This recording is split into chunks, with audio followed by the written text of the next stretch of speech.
வெங்கடேஷ் எங்க அப்பா பேர் வெங்கடேஷ் தான். வெங்கடேஷ் போய் ஒத்தையில நிக்க தில் இருந்தா தனித்தனியா வாங்கல.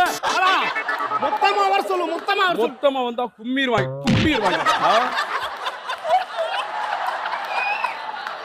வெங்கடேஷ் மக ஒத்தையில நிக்க தில் இருந்தா தனித்தனியா வாங்கல. சொல்லு காலா. என்ன பண்ணலாம் இப்ப நீ சொல்லு காலா. என்ன பண்ணலாம் சொல்லு காலா.